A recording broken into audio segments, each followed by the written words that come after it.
Hello and welcome to Imbalancing the Spectrum with your host, Jose.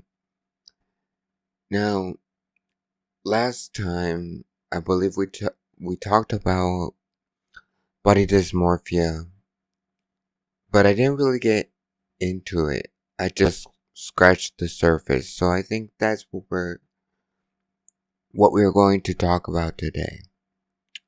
But before that, I did want to make a correction about the episode, Why Are We the Way We Are? So, in that episode, I do recall saying and using the terms biological man and biological women, but I was actually using the wrong terminology. What I should have said is cisgendered people, which is people who identify with their assigned sex at birth. Whereas biological men or women have their genetics in a masculine or feminine way. We talked about what happens when the brain masculinizes, and we also talked about what happens when it doesn't. So that's what biological men or women actually mean. That we take factions that are male-like or female-like.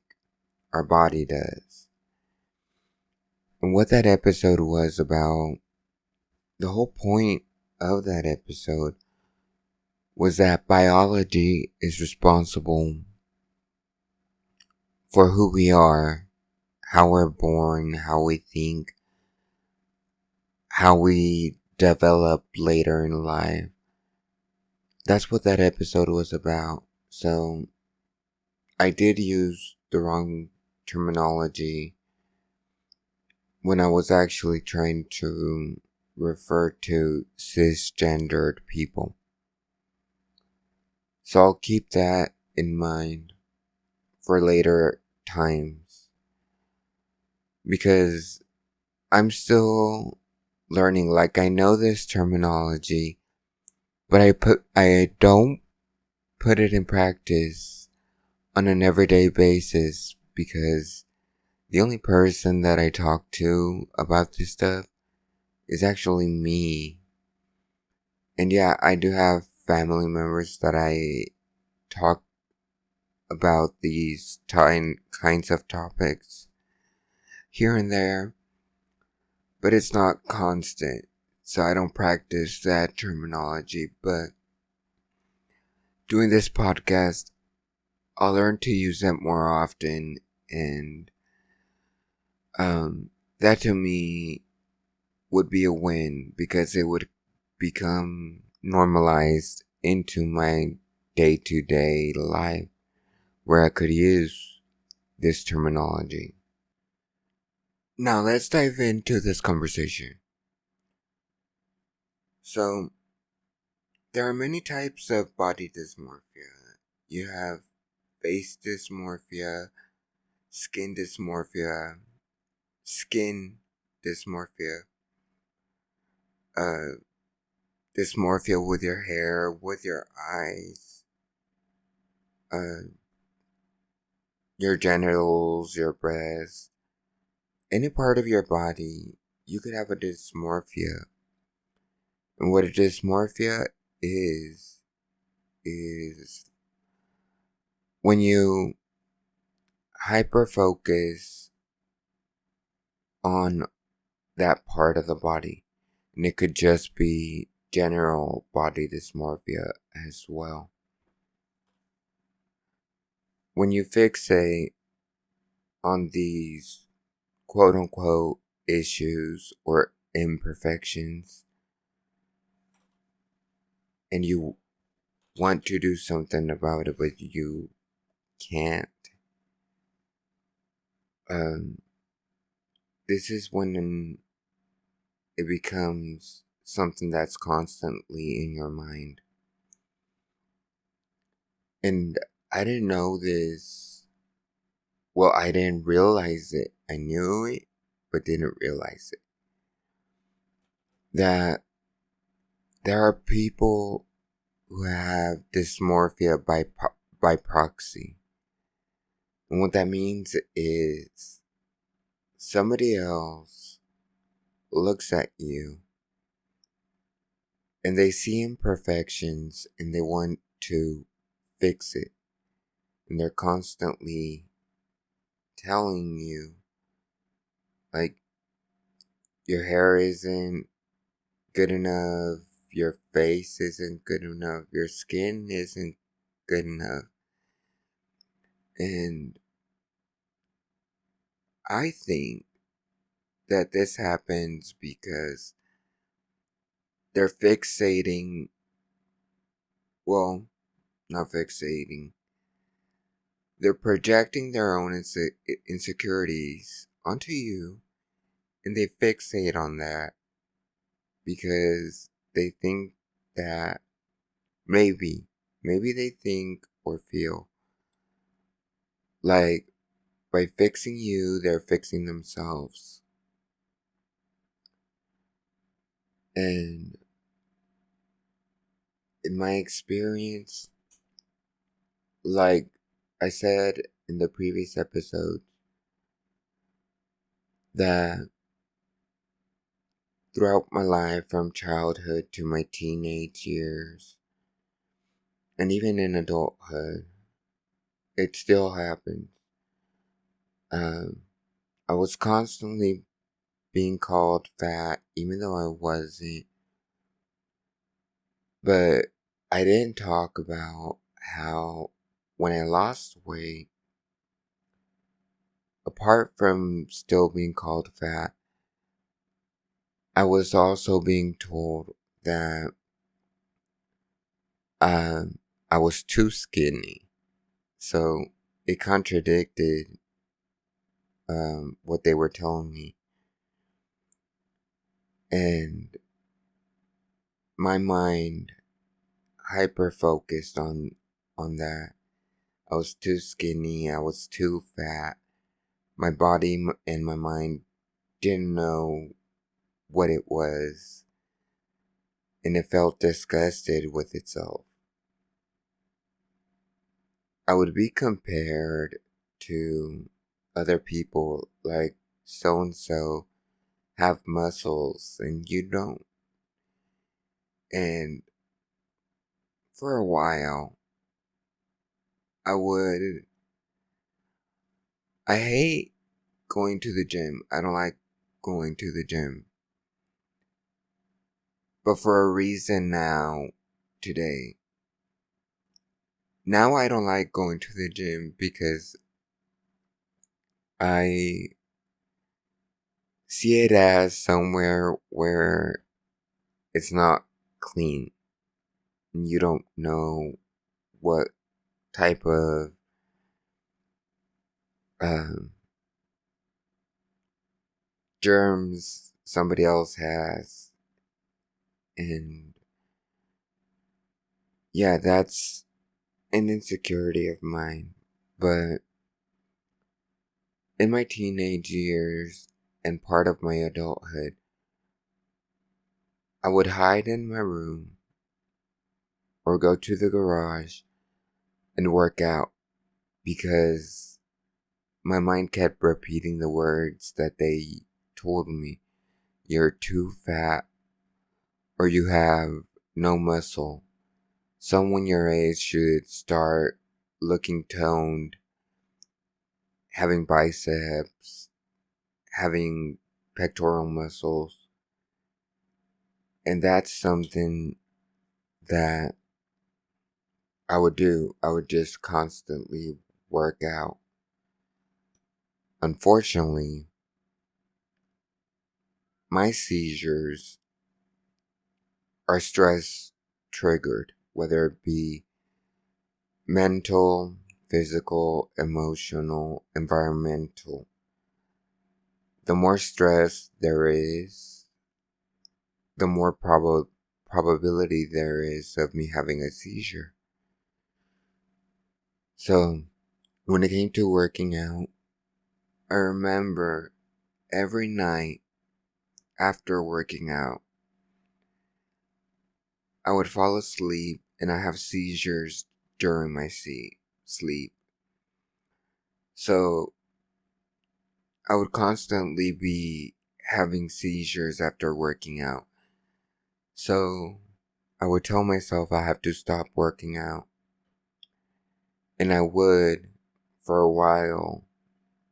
And then those insecurities would sink back in. And I would start working out again. Working out is something healthy. It makes me feel good. But I can't overdo it. And I used to overdo it because of those insecurities. And throughout my life, I've met people with different dysmorphias as well. Some people don't like their nose and they want to change it. I've met people who contour their nose and make it look skinnier or make it look rounder. And there's nothing wrong with being creative and using makeup as an outlet of expression. But when you become fixated in one part of your body or multiple parts of your body, and you use makeup or any other tool, exercise, diet, you start to overcompensate. And that's not healthy for any of us. When we overcompensate, we use certain tools that can be of a benefit to us, but we overuse it and we create this false perception of perfection by changing our body. And I know that in the LGBT community, there are a lot of people with body dysmorphia because we compare ourselves to other people and what their body looks like. And now I realize that that's why a lot of guys are so muscular, because in their mind they have to be muscular to be perceived as masculine. Or maybe they don't see themselves as big enough to be accepted by somebody else in a manner of attraction. Like nobody's going to be attracted to them unless they have muscle, or nobody's going to be attracted to them if they're not skinny enough. And transgendered people go through this a lot as well, and it's not addressed often. It's very much ignored. Transgendered people, they know, they have a knowing from childhood that they feel like they were born into the wrong body. And as they grow and develop, they feel more insecure about their bodies. Like a female who has big breasts but identifies as male or as masculine, they might feel insecure about having big breasts because they don't feel masculine enough. They're not being perceived as masculine enough. So what happens is they go and change their bodies. When they change their bodies, they feel more secure about themselves. And that's, to me at least, a healthy way of your dysmorphia. Because you don't feel comfortable in your own meat suit, in this vessel that we were born in. So you change it to express what you are feeling, what you identify as. And there is a misconception that every trans person has to transition. No, that's not true. I've met many people, mostly online, but I have met people who identify as the opposite sex, or, sorry, they identify as the opposite gender. If you're female, you identify as male. If you're male, you identify as female.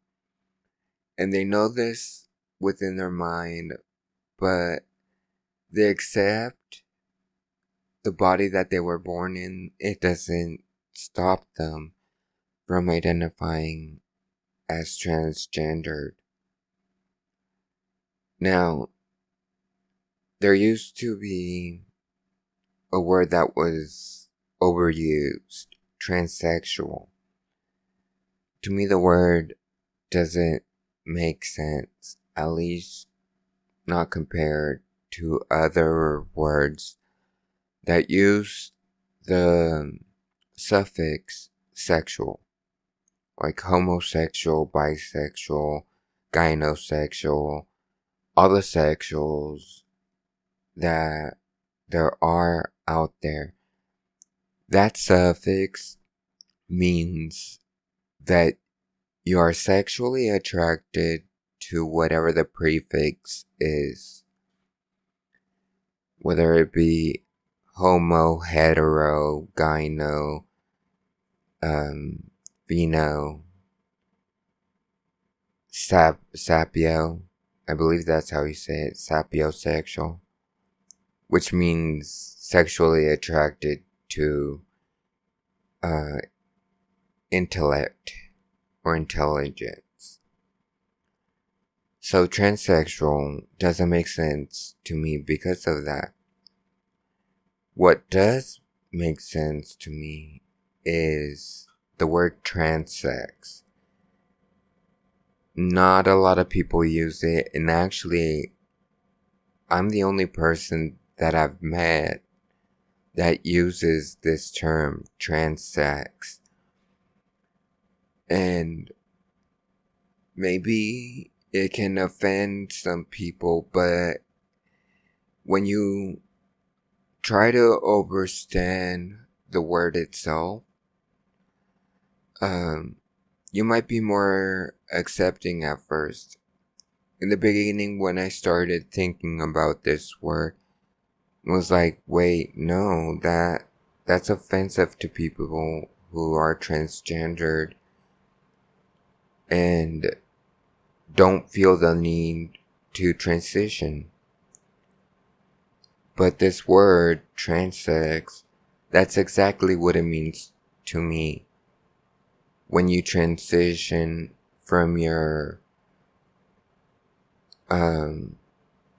physical sex to match your gender. If you're male to female, apart from taking hormone therapy, You may have different surgeries that could help your transition as well, like breast augmentation, um, feminizing your face. Uh, I forget what it's called, but it's basically reducing your Adam's apple. You could go through feminizing your voice, and you have vaginoplasty, I believe it's called, which creates a female vagina. And if you are female to male, you may have mastectomy, which is the removal of breast tissues. A hysterectomy, removal of your uterus. I forget what it's called, but you remove your ovaries. Um, what else? I'm sorry, I don't know all the procedures that may occur during a transition. Um, I guess, and I may sound ignorant if I'm wrong, but you may have penile implants, which is what the name says. You implant a penis. Um, and again, I may sound ignorant, and I'm still learning. Like, I'm in the community, and I'm willing to learn if somebody else is willing to teach me as well. But most of what I've learned is through watching shows that talk about these type of topics, and through research of my own. So, that being said, if you're transgendered, it doesn't mean that you're going to go through all of these surgeries. It's your choice. You choose how to change your body. The only reason you change your body is so that you can match your external self to your inner self, the person that you identify as, the person that you feel you are. And that to me is acceptable. Whereas people with general dysmorphias, I'm not going to list them all again, but when you have these dysmorphias, it's because you're hyper focused on those parts, and usually it comes from being told that you aren't perfect the way you are. Or that would be a direct approach. The indirect approach would be hearing comments, walking down the hall, going into the store, or watching TV. TV can be very toxic because you see these models in these commercials, and you ask yourself, why am I not like that?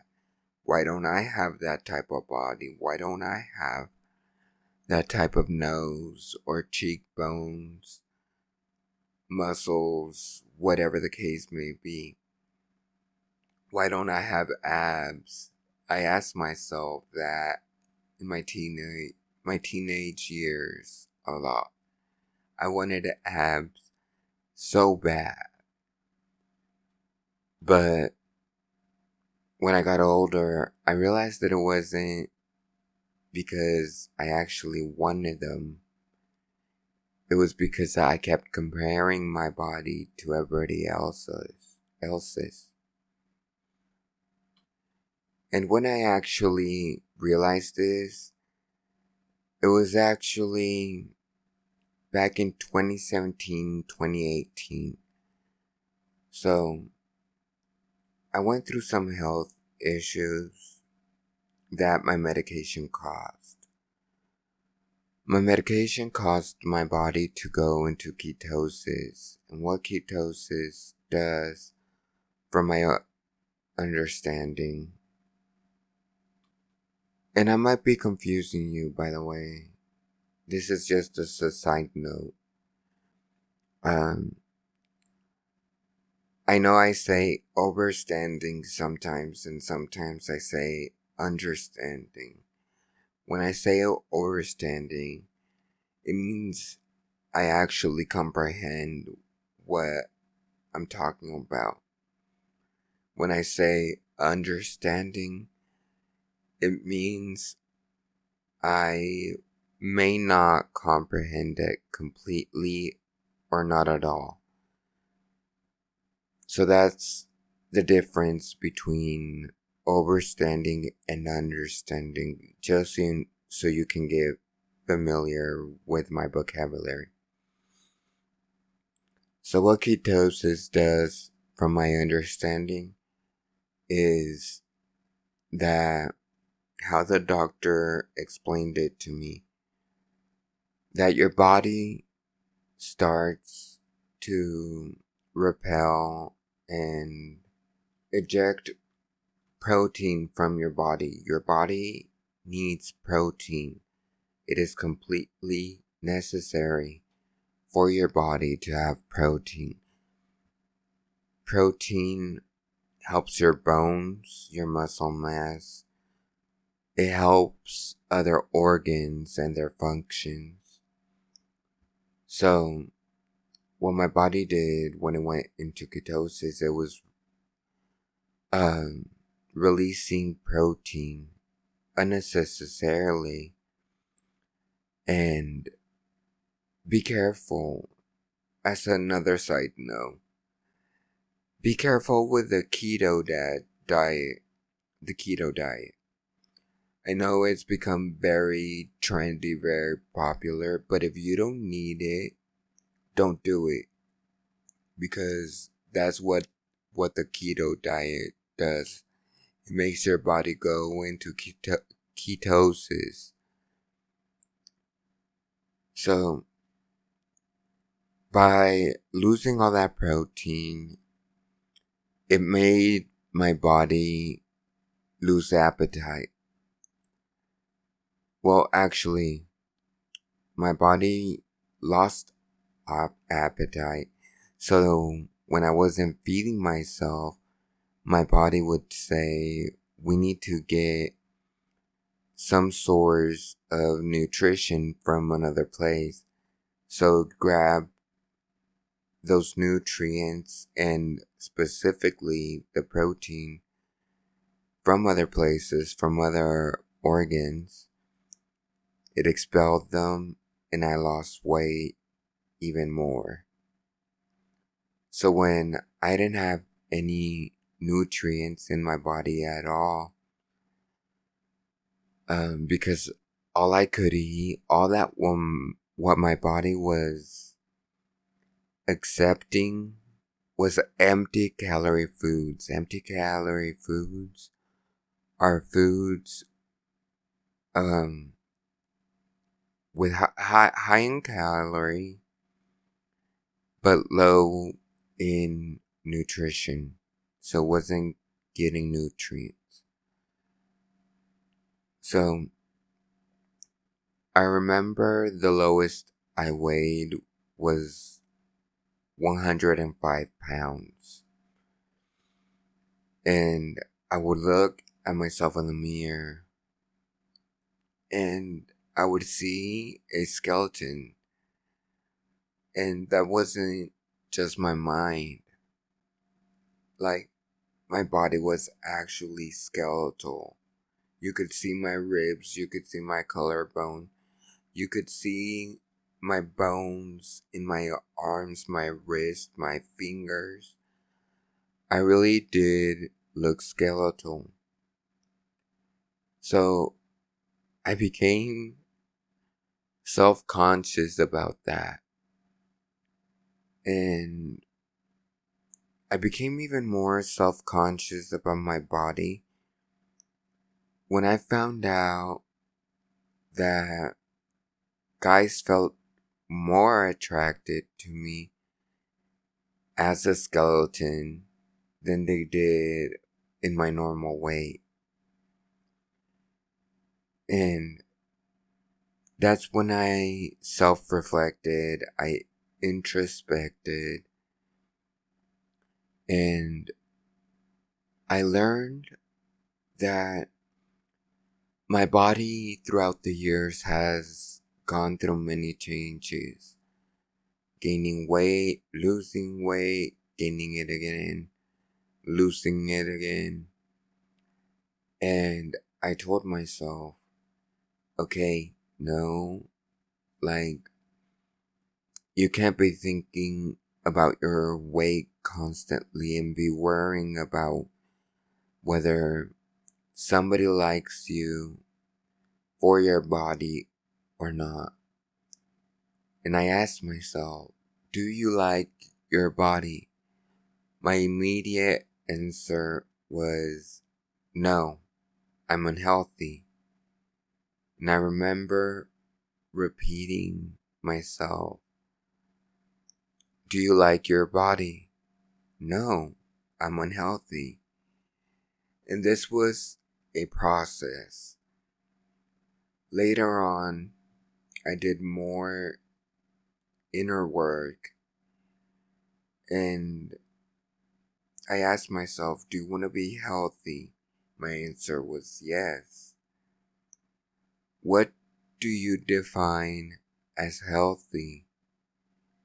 And I told myself, well, having the nutrients in my body and having my body to work properly. And that's when a little light went off in my head. And I asked myself, again, do you like your body? My answer was hesitant, but it was yes. Yes, I like my body. And I remember going to the bathroom, taking I stripped down and I took a picture of myself. And I looked at it. And even though I looked skeletal in that picture, I told that picture, I love you. I love you for who you are, not for what you look like. So time went on and I did some self-medication that helped me gain weight again. And my doctor didn't actually help me through any of that process at all. But I did report to my doctor what I was doing, and he said, fine, if it helps, great. So I gained my weight back, and I went from 105 to 160 in, I believe it was 2.5 months. And that's when I was like, okay, I'm good, I'm healthy, and I feel great about myself. And I remembered that my teenage self would look in the mirror weighing 160 and they would call him fat. And he would call himself that. And now I remember those years and I'm like, girl, you were not fat. It was all in your mind. And you have to realize that. I do that a lot. I speak to my younger self. You have to realize that your mind, your narrative has to change. You have to love yourself. Right now, you're going through a process of self-acceptance, but you won't reach self-love until you fully accept yourself. So now I look at myself and my body changes a lot, whether I'm losing weight or not. I call it anthropomorphic, I believe is the word. Anthropomorphic, something like that. Which means that your body changes shape. Sometimes I look like I have a belly, sometimes it looks like my belly's flat. Sometimes it looks like I have abs, even though I don't. And that just depends on the day. I'm not talking a long period of time. My body changes. My body could change overnight, and I'll look different the next day. So I've learned to accept that as well and love it. I'm like, okay, my body changes depending on how it wants to look. I'm okay with that. And that's really what everybody needs to figure out on their own and how to do it. It may be different for you on, and I'm talking about the process. The process may be different for you. I have one experience, you have another. But if it helps, start by accepting yourself, start by accepting your body, and start by accepting what your body does for you. And your job is to keep it functioning. You give it the fuel for it to work the way it needs to work. And a lot of the times, when it comes to body dysphoria, or dysmorphia, it it's actually us out of censoring ourselves. We self-censor our bodies based on someone else's perspective. And I'm not just talking about people in general, people who may be around you, your household, your circle of friends. I'm talking about external perception, like the media does. The media makes us think that we have to be or look a certain way. And even now, when they're being more inclusive to bigger models, they're bringing in bigger models to form some sort of what I call false diversity. Because what is it that they do? They take the pictures or the videos of those models and they Photoshop them. They make them look smaller, like they have a flat belly. Yeah, I know that there are bigger people with flat bellies out there, but not every single one. And you can actually tell when you look at a picture of a bigger model whether it has been tampered with or not, because you can see where they contour or highlight certain body parts, whether it be the abdomen, the arms, the neck. You can actually see that part of it is makeup, part of it is photoshopping. And that in itself creates another type of dysphoria for bigger people. Like, why does that person in the magazine look slimmer than I do, but they're big? And you create that image of yourself in your mind. Or did I say create? I meant reject. You reject that image of yourself in your mind because you want to look like that person in a magazine. Same thing goes for muscular guys. There are muscular models that are built up. They highlight certain parts, contour certain parts of their body, and then they go into the digital photoshopping. And it makes them look more muscular than what they actually are.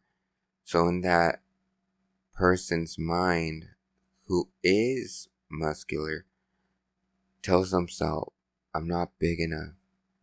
So yes, I do blame the media for a lot of it. Like I said, that's external influence. That's an external influence. And, well, I guess everything that is not inside of yourself is an external influence. Whether it be the media, your family, your friends, co-workers, those are all external influences. Your internal influence is the one that actually believes that you are that way or you should be that way. And I was talking about auto-censoring. When we auto-censor ourselves, it may be in how we express ourselves. Our behavior, our thoughts, our communication, our vocabulary.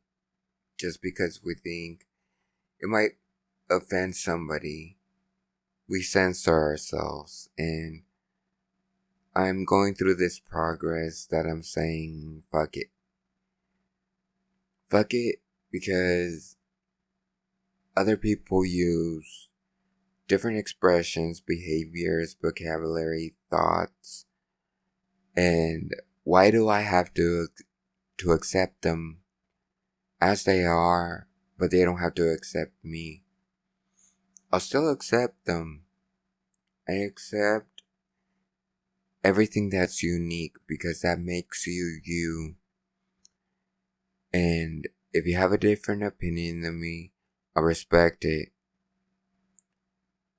I'll accept it and respect it, but I won't internalize it. I won't adopt your opinion or your thoughts or your behaviors or your vocabulary. Vocabulary is important though, because vocabulary has the literal meaning and an emotional feeling as well. English, it's kind of subtle, but it's there. However, Latin root sandwiches. What the fuck? I guess I'm hungry. Latin root languages, they are more emotional. That's why they're called the Romance languages. Because in those languages, one thing can mean many things depending on context. Like in Spanish, when somebody tells you, que lindo, it may be how cute. It may mean how cute. But if they say, ay, que lindo, they might be trying to say that you yourself, your soul, your essence is beautiful. And in English, how cute is how cute. But if you put it in context, like, let's say, how cute. If it sounds dry and nasty, they might mean the opposite of what the word cute means. So, yeah, all vocabulary has emotional and literal meaning. And let's not forget spirituals. Vocabulary can have a spiritual meaning behind it as well. Let's take, for example, the words I used earlier, overstand and understand. To me, understand means you're standing under the information being given to you or the information you're perceiving. So you're standing under that information. You don't get it, or you don't get it completely. Overstand. Overstanding. You're standing over that information. You know exactly what that information means and how you're going to express that information. And I also use the word innerstanding or innerstand, which means standing inside. And I know that may sound confusing, but let's say someone's telling me through their troubles, or not through their troubles, about their troubles, and I tell them I completely understand where you're coming from. That is my vocabulary word to say I have empathy for you. I am able to stand in your shoes.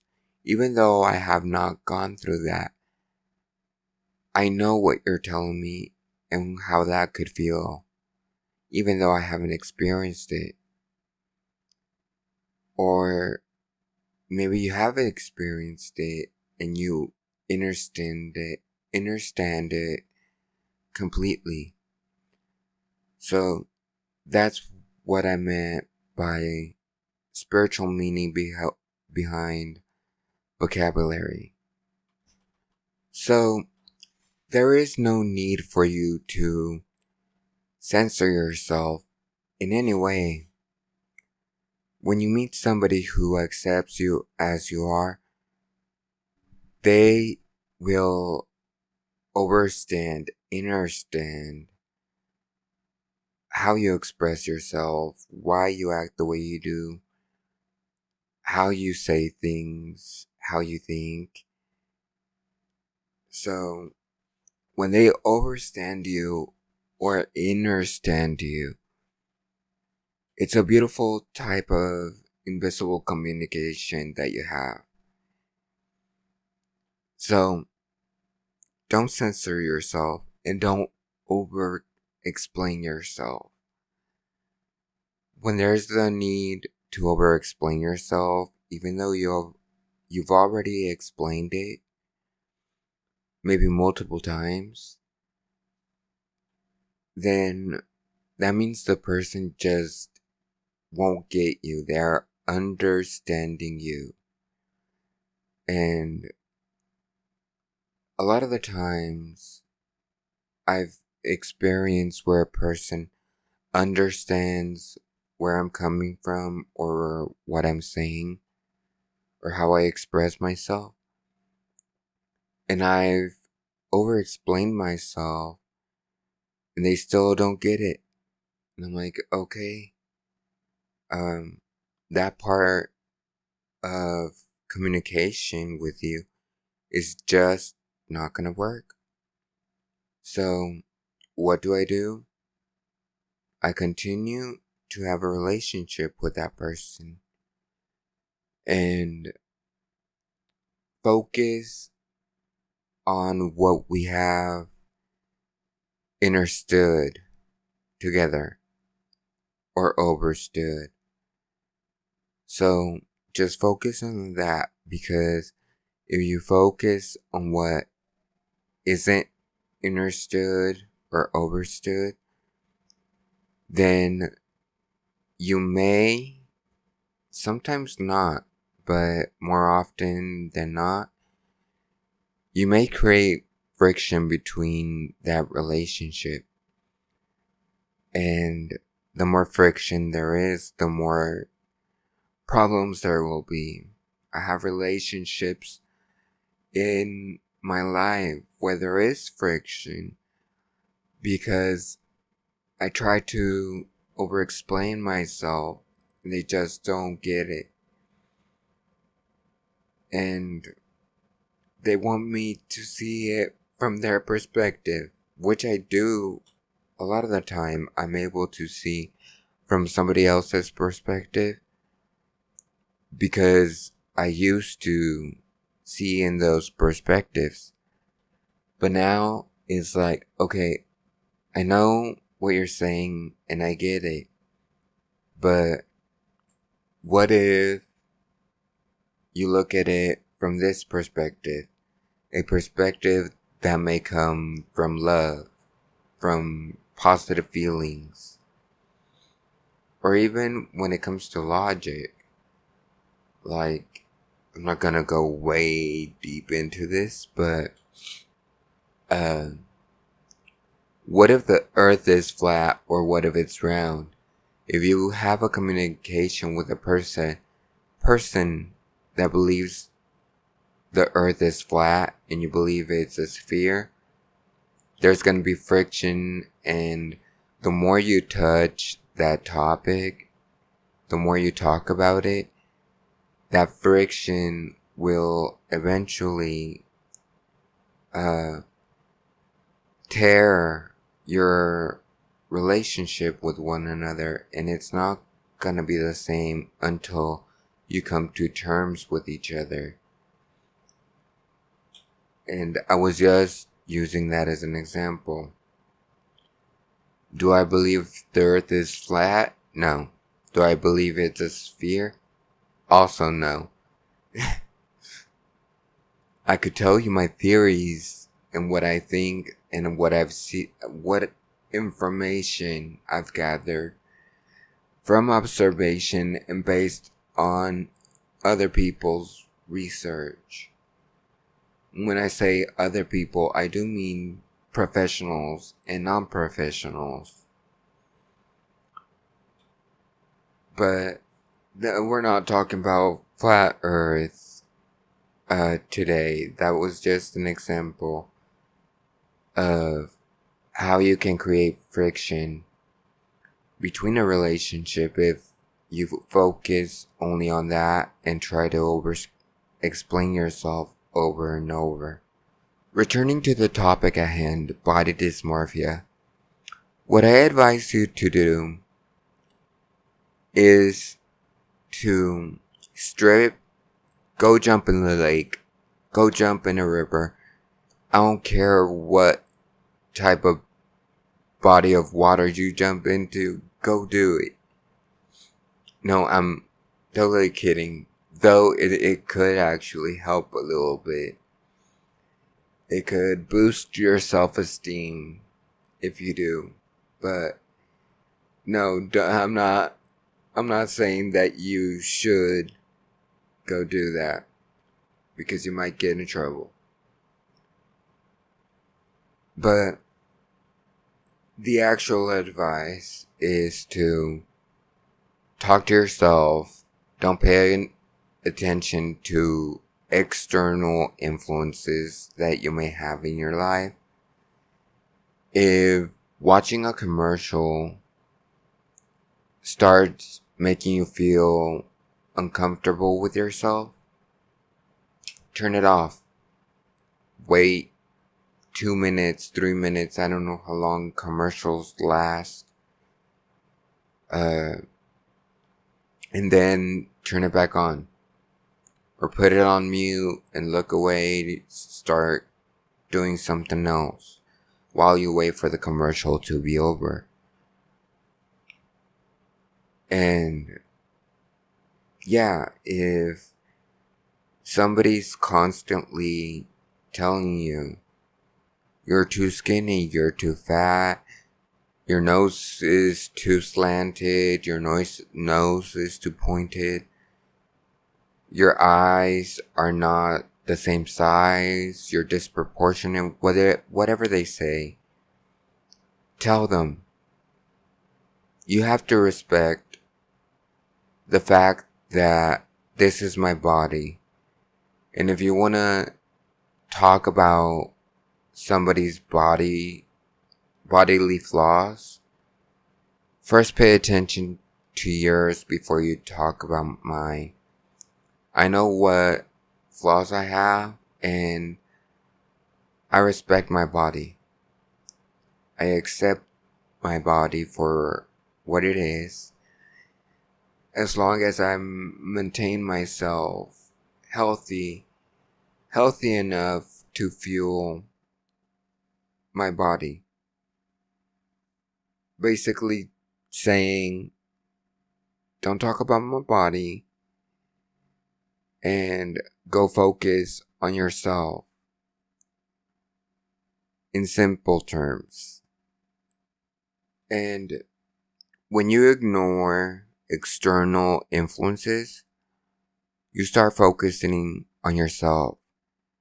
You start to have a conversation, not just with yourself, but with your body. Your body is very intelligent and intuitive.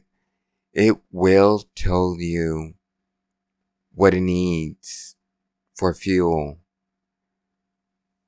If you have bad habits with food, try cutting down slowly and moderately. And you will notice that your body is telling you what it needs. In my case, I remember back in 2016. Yeah, 2016. I was feeling overwhelmed by my medication. It was causing negative side effects, and I was tired. So I look up what is a natural way to cure epilepsy. So what I found was called, or is called, the alkaline diet. I think more people are aware of it now than they were back then. So basically what the alkaline diet is you take away all the acidic stuff that go into your system, including soda, chips, beer, alcohol, any type of alcohol, anything that's acidic can be harmful to your body in the long run. So I did this diet for 3 months, and I noticed that most of all, what my body was craving was grapes, specifically purple grapes. And I didn't know this back then, but I looked up grapes. I'm like, why am I eating so many grapes? And what I found out was when you crave a lot of grapes, it's because your body's telling you that you're low in magnesium. They've always told me my magnesium levels are normal, but according to my body, it's not. And the alkaline diet is an expensive diet because it has to be completely organic, no GMOs, no preservatives, no nothing that could interact with the function of your food when it goes into your system. So I learned that about my body. It was craving grapes because of low magnesium. And for those 3 months, I decided to just stop my medication. And I told my dad, I'm not going to be taking these, but I actually told him like a month after I started the diet. But I did stop my medication when I started the diet the first week, because medication is acidic to our body. It does more damage than it does good. So what do I do in those 3 months? I don't experience nausea. I don't experience dizziness. I don't experience headaches. I don't experience throwing up. I'm not having seizures at all. I'm not taking my medication. And most of all, my body felt completely healthy. Why did I stop the alkaline diet? Because it's expensive as fuck. If you're gonna do the alkaline diet and commit to it, then be prepared because it is very expensive. And also, water, like water bottles, which is what I drank, um, they're not completely alkaline because of the process that they go to purify the water. So, if you're interested in drinking alkaline water, I recommend first the cheap method. The cheap method is lime. Lime and lemon. Well, any citric fruit, but lime and lemon are the strongest ones. You make lemonade and you drink it often, and if you make lemonade, make like 2-3 gallons depending on how much water you consume um, in a week. So you make your lemonade. I would put 4 lemons or 4 limes in 1 gallon, and I would drink it. But I would also drink the water bottles. Why? Because if I drank the lemonade or the limeade, it would alkalinize the water from the water bottle inside my stomach. And also, it was a precaution because if you drink too much lime, too much lemon, it can upset your stomach and it will make you throw up bile. Bile is that acidic vomit. It looks like phlegm or foam sometimes. It's, I believe, at the lining of the stomach. I may be wrong. But point is, if you're gonna do that, also drink bottled water. Don't drink tap. But the other method, and it's more, what would be the word? Practical. More practical. The other method is reverse osmosis device. So, it's a purifier, a water purifier that you can buy almost anywhere. As long as it's reverse osmosis, it makes your water alkaline.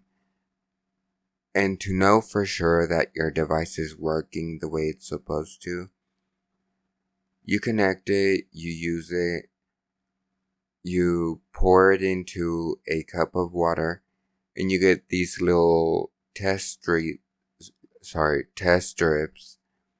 to test if your water is alkaline enough. Now, alkaline levels, I believe the highest is 9 and 0 is the lowest, I think. Which 0 is like you don't want to go near that. That's pure acid and it will mess you up. So you kind of want to stay in the 5, 6 area from day to day life if you're not drinking alkaline water or if you're not doing the alkaline diet. And sometimes level 9 can be too harsh on the body if it's not used to it. So what you do is you start little by little. And I believe that the proper level that it's supposed to be in is level 7, 6 or 7. I may be wrong, completely wrong. So don't trust me on that. Look it up. Do your own research. But yeah, that's what happened in those 3 months. Seizure free. No side effects. I was happy, but I had to stop. Oh, and I didn't even mention this.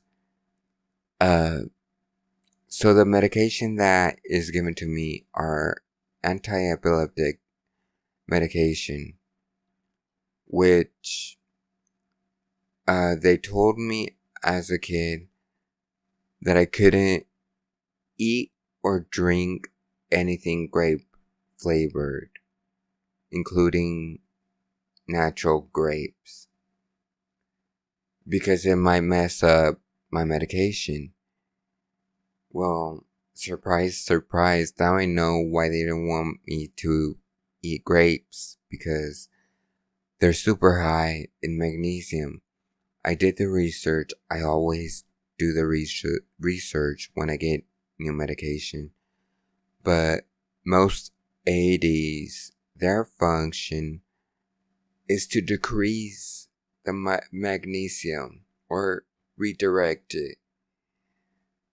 And That way your body is producing magnesium, but it redirects it to another place. So maybe that's why my levels, when they check my magnesium levels, they're normal, because they're being redirected from the brain to somewhere else. And my body at the time was telling me, you need magnesium in your brain. And that's what I did. But anyway, my point was that your body is intelligent. It will tell you what you need to eat. If it's telling you to eat something sweet, listen to it. If it's telling you to eat something salty, listen to it. Because your body knows how to monitor itself. And it tells your brain, your brain tells your body, the other way around. Your brain tells your body what organ is doing what and what it needs. And if the levels of whatever it may be shift, then that's what your body needs. So listen to it, make healthy habits, and all of this would be a process, so don't expect it to work over time. When you listen to your body, that's your first step in believing in it. It knows what it wants.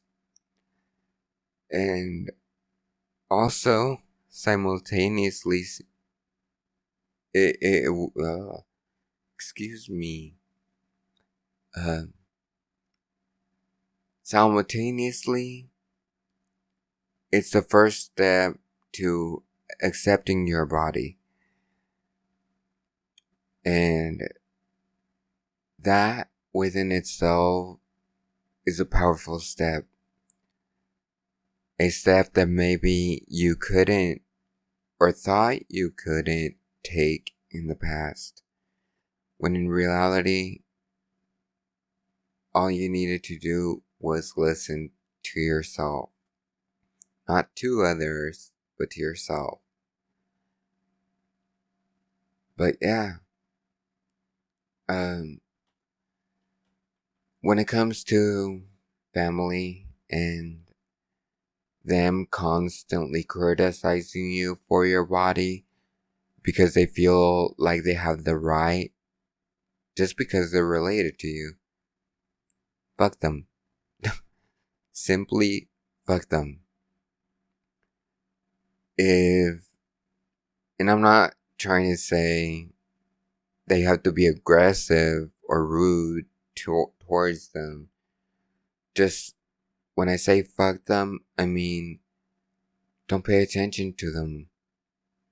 You could still have a relationship with them. Like I said earlier, tell them, let's focus on something else, because when we focus on my body, it creates a friction between us, and you're my family. I don't want to stop interacting with you, having a relationship with you. But if it comes to that point, that's what I'll have to do for my own mental health. And a lot of families are skeptical because they don't fully understand what mental health is. Before it became trendy to talk about mental health, people completely ignored it. I know that in the past, people were seen as crazy, a little off, throwing temper tantrums.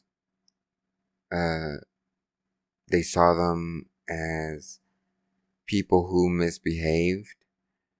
But now we have a lot of information. It may not be a lot, but when you listen to others and their experience, you connect it to yourself, and sometimes you can apply that to your own life, bettering your mental health. But love yourself. Always, always love yourself. And if you are not fully there yet, you will be. I know you will. You can always send me questions, ask for advice if you need it. My email, as always, it's in the about section, but it is in balancing the spectrum .podcast.com or at gmail.com. And my Insta is in balancing the spectrum .pod. But thank you for tuning in. Please comment, and if you like what you're hearing, hit the notification button. And I send you lots of love. So until next time, may we meet again. Bye.